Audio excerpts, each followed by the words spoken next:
Vous êtes la présidente d'Amnesty France.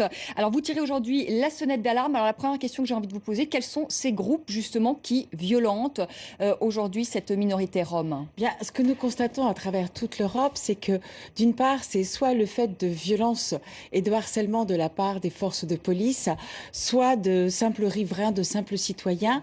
Et dans certains pays, comme nous le mettons en exergue, notamment sur la Tchéquie, eh bien, ça va être des groupes extrémistes, notamment d'extrême droite, ou comme Obdoré en Grèce. Donc, on voit que, d'une part, les États, et c'est ce que nous dénonçons, soit ne s'opposent pas suffisamment, c'est-à-dire que les policiers, les forces de police ne vont pas les protéger, soit carrément, eh bien, favorisent, de par leur discours, de par leur négligence, les violences que subissent aujourd'hui ces populations. Alors justement, vous dénoncez les discours stigmatisants des politiques. Alors c'est intéressant parce qu'on a écouté justement Manuel Valls, le nouveau Premier ministre français.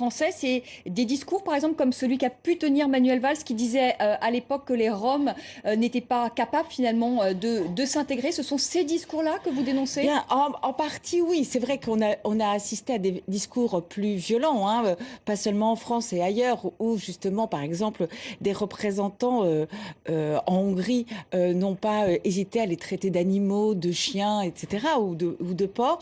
Mais le fait même de dire, comme l'avait dit Manuel Valls, que n'avait pas vocation à s'intégrer, c'est le terme exact. Oui, c'est ça, et qu'il vivait de façon différente de nous, donc il n'avait pas vocation à s'intégrer, mais vocation à retourner vers la Bulgarie ou la Roumanie, puisqu'ils en sont majoritairement originaires. Eh bien, envoie un message très clair, c'est-à-dire qu'il ne faut rien faire pour les intégrer. Or, ce que nous constatons, c'est qu'aujourd'hui, il y a des initiatives qui sont prises, par exemple à LM ou dans le Nord ou à Gardanne dans la région marseillaise. Et ce sont des initiatives qui montrent que ça marche, qu'au contraire, quand on scolarise les enfants, quand on leur donne des logements qui sont salubres avec accès à l'eau, l'électricité, qu'on les aide à trouver un emploi, ils s'intègrent parfaitement parce que c'est ce qu'ils veulent. Donc, mais ce type de discours va monter l'opinion, va aussi alimenter les préjugés. Et derrière, les maires qui le souhaiteraient parfois ont beaucoup de difficultés à développer des plans d'intégration. Mais Geneviève Garrigos, quand vous prenez le cas de ces Roms justement qui scolarisent leurs enfants, à qui l'on trouve un emploi, un logement salubre, à qui l'on trouve des emplois, est-ce que ça reste pas finalement encore une minorité quand vous voyez quand même qu'il y a 3 millions de chômeurs en France? C'est déjà difficile de trouver, pardonnez-moi, je me fais peut-être l'avocat du diable, mais trouver déjà du travail pour les Français. Et est-ce que vous comprenez aussi qu'il y ait des riverains qui soient en colère aussi, c'est-à-dire voilà, qui ont leur maison et qui ont des caravanes à côté? Je me fais l'avocat du diable, mais je veux dire, beaucoup de gens se posent tout de même la question. Voilà, enfin, je veux dire, oui, ça pose problème quand même. Alors, il y a deux aspects.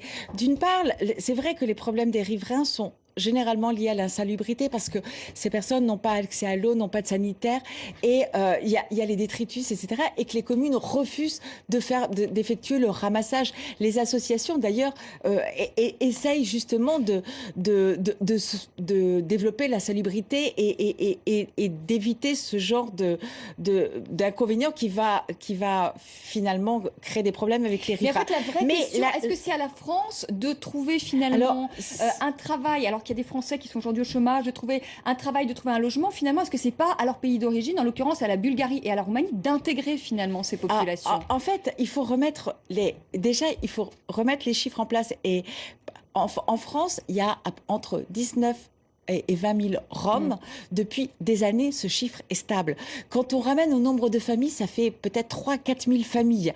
Donc effectivement, il y a 3 millions de chômeurs. Mais la question des Roms, c'est une question européenne. C'est une population européenne qui est répartie sur différents pays et chacun doit en prendre sa part.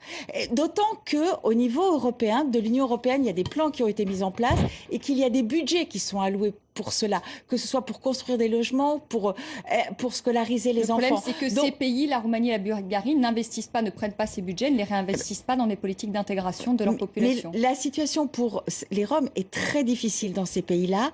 Et ce qu'on demande aujourd'hui, c'est que finalement, les 20 000 Roms, par rapport à 65 millions de Français, c'est une goutte d'eau, eh bien, qu'on prenne une part de ces populations qui, depuis des siècles, sont persécutées en Europe. Et il serait temps qu'on les sorte justement de la pauvreté, de la précarité dans laquelle ils se situent. Merci beaucoup Geneviève Garrigos, présidente d'Amnesty France. Merci d'être venue sur le plateau de France 24 pour nous parler de la situation des Roms. Le retrait des soldats tchadiens